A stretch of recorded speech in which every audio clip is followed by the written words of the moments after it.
orientação atual da reforma psiquiátrica e expandir os hospitais psiquiátricos nos próximos 20 anos, quando as verbas para o SUS, o Sistema Único de Saúde, poderão ficar congelados por 20 anos. No programa de hoje, a gente quer saber quais as ameaças à luta antimanicomial.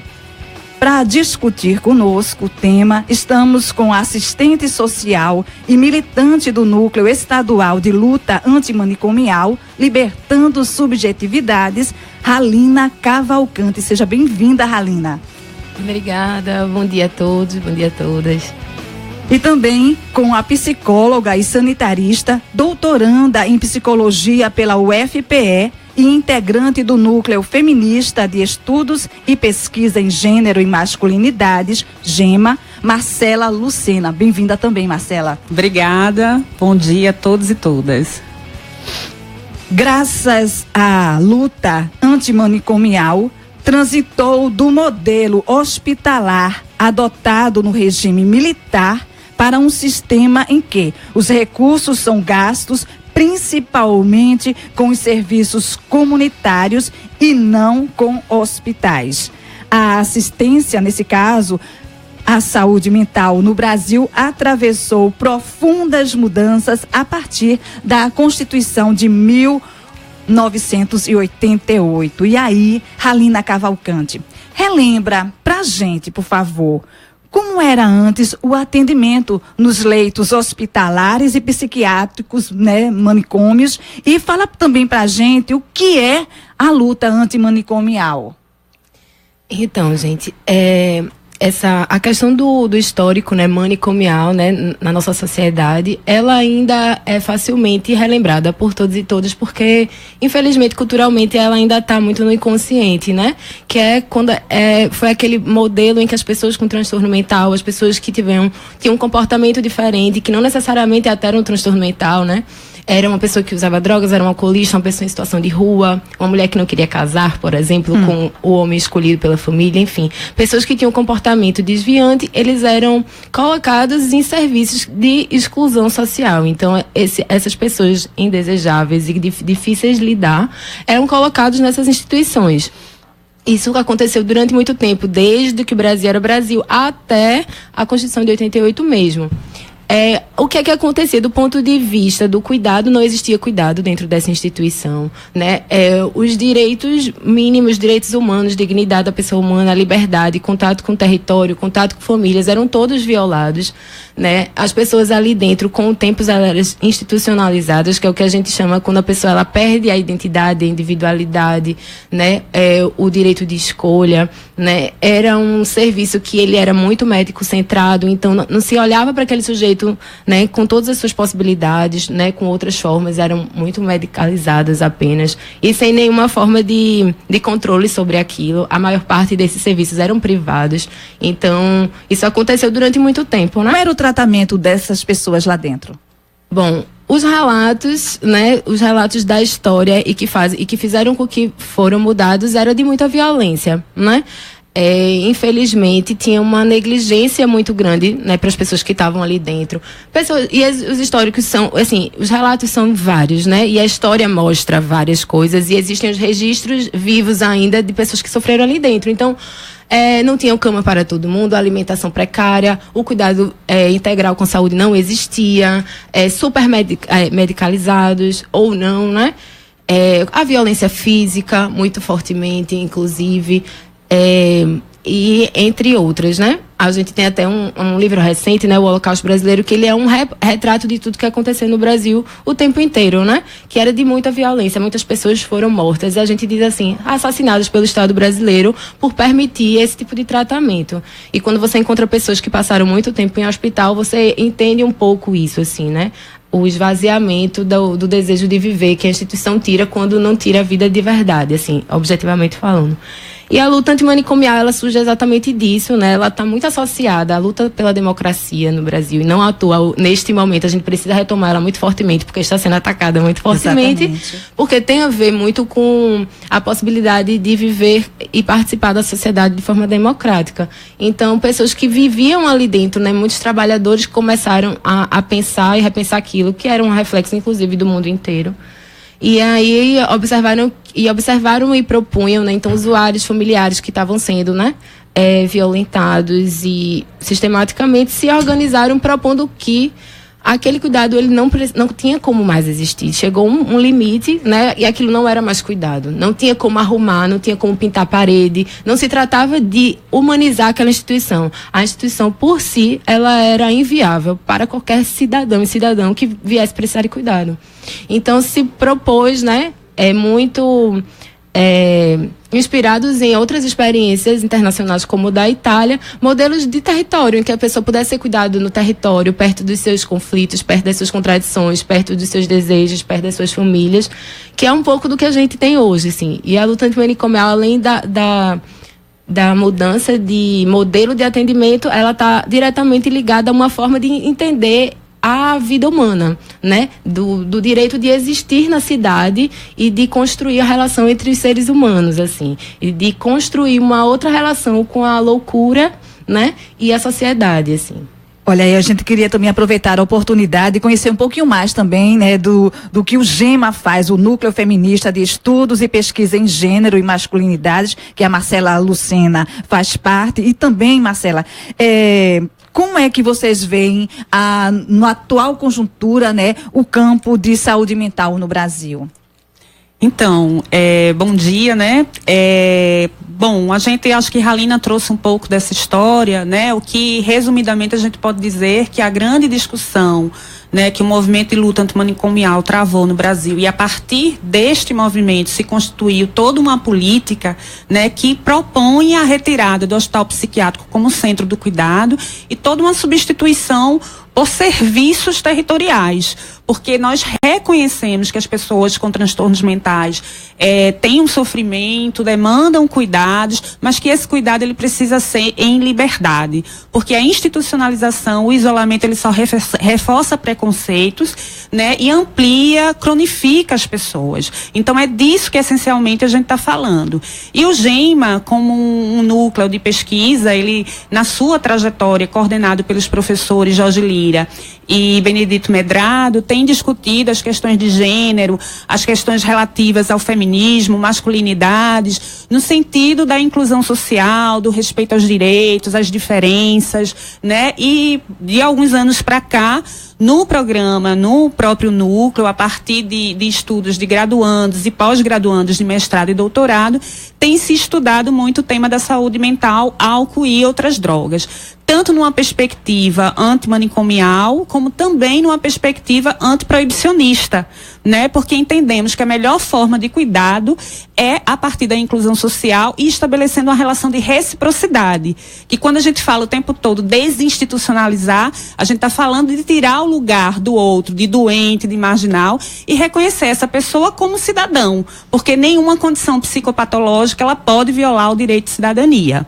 Então, nesse sentido, o GEMA tem desenvolvido, né, pesquisas. Nós agora estamos envolvidos com a pesquisa nacional do programa De Volta para Casa, onde a gente tenta entender quais são as repercussões que os beneficiários desse programa, né, eles têm na sua vida. Então, só para situar um pouco esse programa, ele é advindo da Lei 10.708 de 2003, né? E esse programa ele nasceu para aquelas pessoas que foram institucionalizadas em um hospital psiquiátrico. É um programa a nível nacional? Nacional, federal, que ao desinstitucionalizar pessoas com 5, 10, 15, com mais de 2 anos de internação psiquiátrica, além da moradia, traz a possibilidade de um benefício, né, para que essas pessoas recebam e possam se sustentar, porque tantos anos isoladas dentro do hospital, elas precisam de um recurso. E o que é que a gente percebe?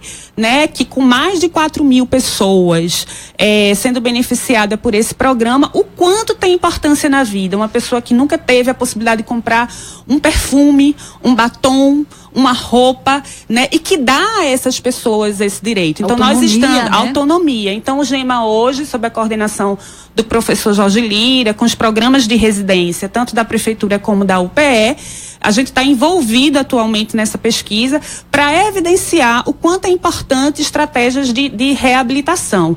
Porque tem um agravo muito grande na saúde mental, né? Em 2015 se apontava que 37% dos leitos em um hospital psiquiátrico eram ocupados por pessoas com mais de um ano de internação, abandonadas pela família, pela sociedade. Se a gente for para a história de Pernambuco, isso sobe para 50%. Né? Em 2010, por exemplo, aqui, Halina trouxe esse relato de violação de direitos, né? E aí eu posso falar porque estive na Coordenação Estadual de Saúde Mental, estive na Coordenação Municipal de Recife e não tenha um hospital psiquiátrico nessa cidade que eu tenha entrado e não tenha visto violação. Em 2010, num dos hospitais que nós fechamos, né? A partir de um coletivo na cidade de Camaragibe, as pessoas tomavam água de um balde. Né? As pessoas tinham anos e anos de internação. Então, é disso, quando a gente fala de luta antimanicomial, de poder restituir às pessoas o direito a viver em liberdade, né? E reconhecidas como cidadãs, como pessoas, como sujeitos. Isso não quer dizer que não se tenha o cuidado. Agora é mais difícil, como é difícil viver com qualquer conflito. Exato. Que é proveniente da diferença. Uhum. Mas a nossa sociedade, ela precisa construir uma tolerância em relação à convivência com conflitos, né, sociais. Muito bem, olha só, a gente trouxe aqui também uma relação de dados, né, e de serviços comunitários como o CAPS, Centro de Atenção Psicossocial, unidades especializadas em saúde mental para tratamento e reinserção social de pessoas com transtorno mental grave e persistente, tiveram entre 2001 a 2014 uma expansão importante, chegando em 2006 à inversão do padrão do gasto público, que antes era mais no nível hospitalar, não é isso? Bom, com isso, o Brasil alinhava-se à tendência mundial que vinha desde o fim da Segunda Guerra Mundial de qualificar com respeito e liberdade os cuidados comunitários para portadores de doenças mentais, mantendo-os perto de suas famílias. Esta é a orientação proposta pela Organização Mundial de Saúde, OMS, e também pela Organização Pan-Americana de Saúde, a OPAS. Reestruturação da atenção em saúde mental, articulada à rede de serviços territoriais, inseridos na comunidade onde vivem os usuários e usuárias, suas famílias, amigos, referências pessoais e reabilitadoras, de forma a viabilizar a substituição de hospitais e manicômios como espaços preferenciais de cuidado. O documento apresentado pelo governo enumerou 12 problemas quanto ao repasse de recursos para a saúde mental, o que deu oportunidade para que houvesse a sugestão da volta do sistema hospitalar no tratamento dos distúrbios mentais. Marcela, você concorda com estas argumentações do governo para tomar essa atitude? Na verdade, o que é que precisaria ser feito? Veja, nossa história, né, nessa reformulação a partir do movimento de luta, a partir de uma construção de 4 conferências nacionais de saúde mental, foi constituída uma proposta territorial que a gente chama hoje de rede de atenção psicossocial, que tem serviços na atenção básica, de emergência, que prevê centros de atenção psicossocial, com cobertura 24 horas, moradias, projetos de geração de renda. Então, a política, ela é clara e ela foi construída a várias mãos, com os usuários, trabalhadores, e atualmente, né, quando este governo, que é ilegítimo, né, e que também está ancorado numa coalização antidemocrática no país, onde cada vez mais a gente tem ataques aos direitos, ele está usando a estratégia de desqualificação dessa política para justificar a revisão, quando na verdade essa política reconhecida internacionalmente, que tem uma experiência viva, concreta, com repercussões para a vida das pessoas, envolvendo trabalhadores qualificados, né, com experiências, com produções de universidades que já legitimam a partir de pesquisa, de estudos, essas experiências, né, esse governo, ele está utilizando, a partir dessas problematizações, utilizando esses problemas como estratégia de desqualificação. Os problemas existem. Os problemas precisam ser revistos? Precisam. Mas se a gente observar, os problemas tratam de repasse de recurso, de não atingir metas, de falta de regulação. Os problemas apresentados, eles não se referem à lógica, eles não se referem à dimensão. E problemas operacionais, problemas de regulação, eles precisam sim ser ajustados, mas não no sentido da revisão da política. Eles precisam ser ajustados no sentido de reformulação do processo de trabalho, de criação de fluxos, de regulações que todo sistema, e nas suas várias áreas, demanda isso, né? Mas a gente entende que isto está sendo utilizado para desqualificar a política e propor, nesta revisão, a volta do hospital psiquiátrico. Quando, na verdade, hoje, a RAPS, instituída pela Portaria 3.088, a Rede de Atenção Psicossocial, certo, que tem todos esses serviços que eu falei, da atenção básica, né, CAPS, emergência, ela não admite a internação, o hospital psiquiátrico, porque a gente entende, nesse modelo que Ralina falou de substituição, que progressivamente o hospital ele precisa deixar de existir para ser substituído por essa rede. Lembrando que a gente tem arcabouço legal, a Lei 10.216 nacional e a Lei 11.064 do Estado de Pernambuco de 94. Bom, Ralina, veja só, em que a volta a esse modelo manicomial vai afetar a vida de usuários e usuárias da saúde mental e que têm acesso a esses serviços que foram acabados de serem ditos aqui pela Marcela? Bom, primeiro que acho que em se pensando no retorno dessa lógica, se pensando no retorno de um projeto de sociedade bastante conservador em todas as políticas, né? O modelo manicomial, ele se associa muito facilmente ao modelo privatizante de saúde, a um modelo médico-centrado, biomédico, né? A reforma trabalhista, né? Enfim, a permanência da ilegalidade do aborto, enfim, todas as práticas mais democráticas e de avanço de garantia dos direitos combinam, né, com o modelo que a gente defende da luta. Então, assim, quando a gente pensa na lógica manicomial, ela vai afetar não só as pessoas que têm, né, vêm a ter ou têm um sofrimento psíquico, mas a população, o povo brasileiro como um todo. E aí, o que é que na prática vai acontecer, né? Todas essas experiências, né, de viver com o sofrimento, mas não perder todas as possibilidades de vida no seu cotidiano, no seu cuidado com saúde, vão simplesmente desaparecer e as pessoas vão começar a desaparecer novamente, né? Objetivamente e subjetivamente. Elas vão voltar a estar institucionalizadas, elas vão desaparecer como problemas públicos e vão ser, né, excluídas, né, elas vão perder o direito de existir novamente, e as pessoas que vão cada vez mais sofrer, porque as pessoas estão sofrendo, cada vez mais estão adoecendo, cada vez mais, elas vão se sentir ameaçadas o tempo inteiro de ser excluídas o tempo inteiro e vão voltar a buscar cada vez mais medicalizações, enfim. E eu acho que um risco que é enorme, assim, quando a gente pensa em luta antimanicomial, a gente pensa dentro do Sistema Único de Saúde. E pensar essa outra lógica é pensar que o Sistema Único de Saúde vai acabar também. Porque o modelo privado não conseguiu avançar no cuidado para as pessoas com transtorno mental como o Sistema Único de Saúde.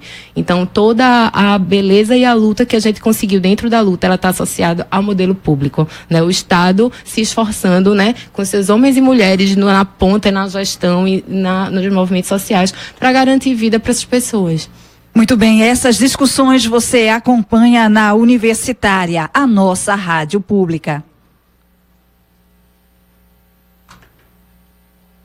Copa do Brasil 2017, Léo Flamengo. Será Flamengo? Muito bem, você está ouvindo a programação do Fora da Curva e hoje a gente está querendo saber quais as ameaças à luta antimanicomial. São 11h53. Meninas, eu gostaria que vocês falassem em Pernambuco, qual é a situação aqui, inicialmente Ralina, como é que está a luta antimanicomial diante de todas as circunstâncias atuais? Bom, a luta antimanicomial enquanto movimento, né, social, ela está sendo bastante perseguida, como todos os movimentos sociais num contexto como esse, né? Mas aqui em Pernambuco a gente tem uma história de muita resistência. A gente teve avanços muito significativos, como Marcela até falou, né, de unidades que eram conhecidas internacionalmente pela desumanização, pela violação aos direitos humanos que foram fechados, né? Hospitais privados que foram descredenciados no último período, a gente ainda tem. Mas ainda assim, a gente ainda tem em Pernambuco, a gente ainda tem algumas unidades hospitalares com certa resistência a serem fechadas. A gente ainda tem um imaginário de atenção à crise que está centrado no lixo pernambucano, que é o conhecido como Tamarineira, o que é muito ruim, porque o estado todo ainda pensa que numa situação de crise precisa estar num hospital. Isso permeia, né, a vida da sociedade, com transtorno mental ou não. E a gente ainda enfrenta dentro como o Estado brasileiro como um todo, a gente está com muitos gestores, né, muita gente que está no Estado de percepção bastante conservadora, né? A representação de Quirino nacionalmente, ela ganha, né, adesão nos municípios e nos estados. Isso se reflete no cotidiano, né, da execução da política. Então, o que a gente vê, né, quando diz que o financiamento da saúde vai reduzir, isso recai no Estado, recai nos municípios, a gente está vivendo uma precarização muito grande dos serviços, assim, aqui em Pernambuco, em todos os seus municípios. Então, isso tem sido muito difícil, porque parece que foi a luta antimanicomial responsável por essa precarização, né, por essa negligência, atenção, quando na verdade tem sido uma escolha de precarizar e de não incentivar o crescimento dessa RAPS, como o Marcelo falou. Então, assim, a gente está vivendo momentos bastante difíceis, né? A gente não está tendo serviços mais abertos, a gente está tendo uma precarização para que eles existam, os trabalhadores com contratos de trabalho muito frágeis, que se reflete, uma terceirização... Que não se renovam, não é? Que não se renovam, uma terceirização enorme, né, dos serviços que estão saindo, né, aceleradamente do Estado e passam a ser executados por OS, enfim. Isso se reflete muito na atenção, né? E aqui em Pernambuco a gente enfrenta muito isso. A gente está tendo um crescimento do poder das comunidades terapêuticas aqui, né? Então a gente tem uma bancada evangélica enorme no Estado que está conseguindo caminhar para dentro da saúde de todos os lugares que há interesse. São pessoas que têm muitas comunidades terapêuticas visando essa população usuária de álcool e outras drogas, que é um novo modelo de manicomialização via comunidade terapêutica. Elas estão conseguindo criar secretarias dentro do Estado e dos municípios que garantem acesso da população às comunidades terapêuticas, que era uma coisa que a gente não tinha até pouco tempo. Então, com recursos financiados. Isso, a gente está de fato colocando comunidade terapêutica como uma possibilidade para o povo pernambucano, quando antes a gente não tinha, e era uma luta muito grande. Então, assim, estamos num momento de bastante luta e bastante resistência, porque as coisas não estão fáceis, apesar dos exemplos muito emblemáticos, né, na história pernambucana, de histórias de serviços, de militância e tal. Hoje a gente está numa situação bastante difícil. Marcela, olha só, uma grande crítica dos pesquisadores e profissionais da área é a questão, justamente o que ela coloca aqui, dos recursos públicos em hospitais psiquiátricos, não é? A quem interessa a volta desse antigo modelo que realmente atingia e muito, não é, a dignidade da pessoa humana? Eu acho que essa é uma boa pergunta, né? Porque tem atravessamentos econômicos importantes. Não é à toa que a Lei 10.216 tramitou 12 anos para ser aprovada, né? Porque a saúde mental rendeu muito lucro a donos de hospitais psiquiátricos. E uma das questões, eu acho que para a gente discutir Pernambuco, eu queria só voltar rapidamente e resumidamente das ameaças, que a primeira ameaça, uma das primeiras ameaças que se teve no ano passado, instituída pelo Ministério da Saúde, foi mudar o indicador, porque a gente fala de um modelo ainda em transição, de substituição ainda do hospital psiquiátrico, e a gente trabalhou até o ano passado com a indicação de expansão dos centros de atenção psicossocial, né, que substituem diretamente e acolhem no momento da crise, né? E no ano passado isso foi mudado, isso parou de ser um indicador, né, a expansão, que significa não financiar novos serviços. Então isso também se configura como uma das ameaças e isso tem uma repercussão para o Estado. Como Ralina colocou, é um Estado que tem uma história de luta, é um Estado que expandiu, inclusive dentre os outros estados, a gente percebe o quanto ampliou e fechou leitos, mas para efetivamente efetivar essa política, é preciso ter mais serviços territoriais 24 horas e de qualidade.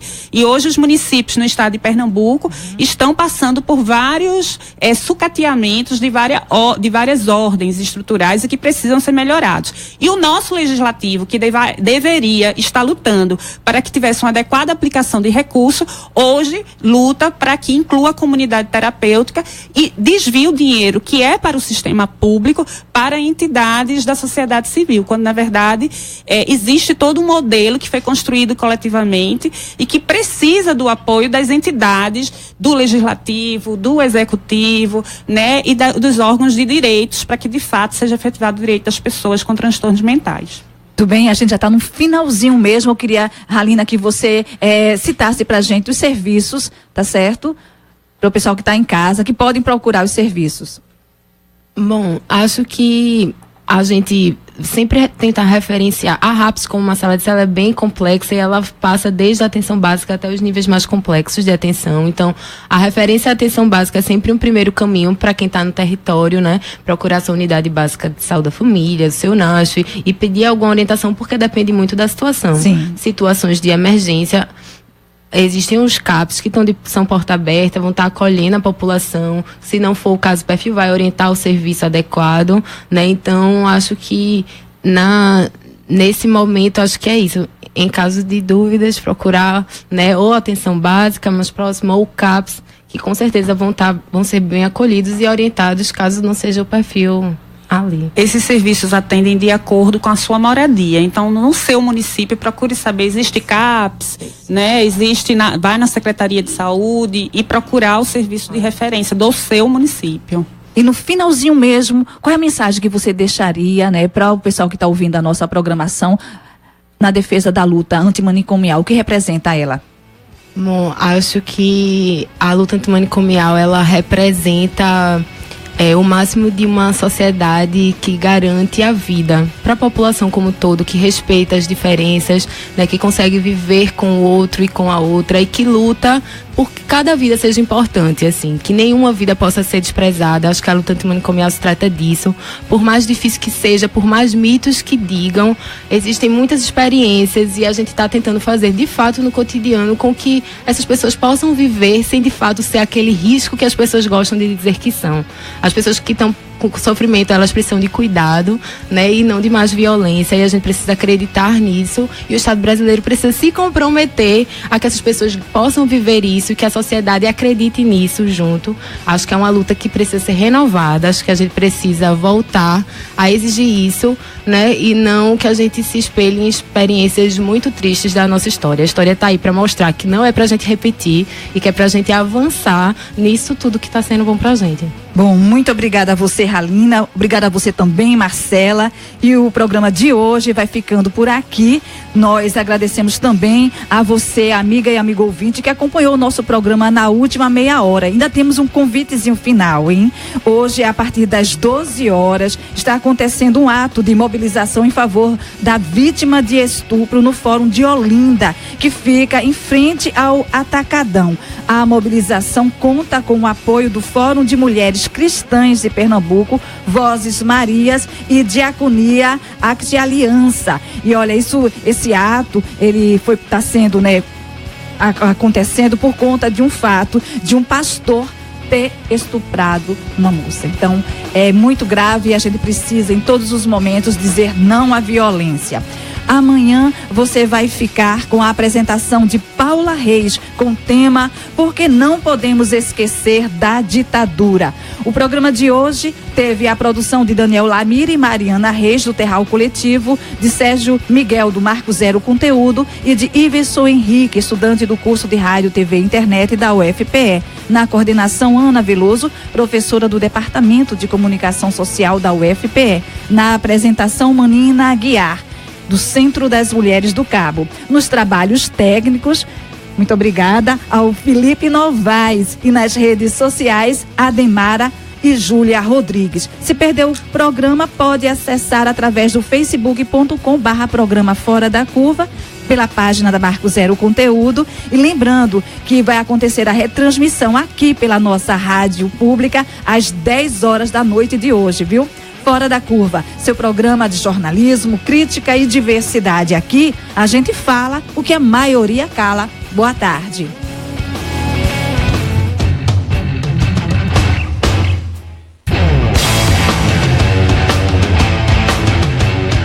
O programa Fora da Curva é uma realização do Departamento de Comunicação Social com o apoio do Departamento de Sociologia, do Núcleo de Design e Comunicação do Centro Acadêmico do Agreste e do Núcleo de Rádio e TV Universitária.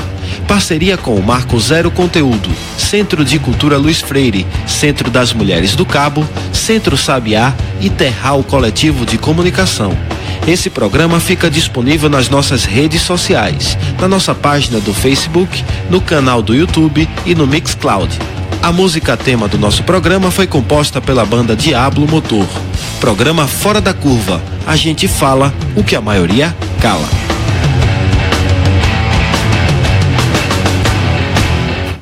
(12h03). Universitária ZYD 240, 99.9 MHz, FM Universitária. Isso.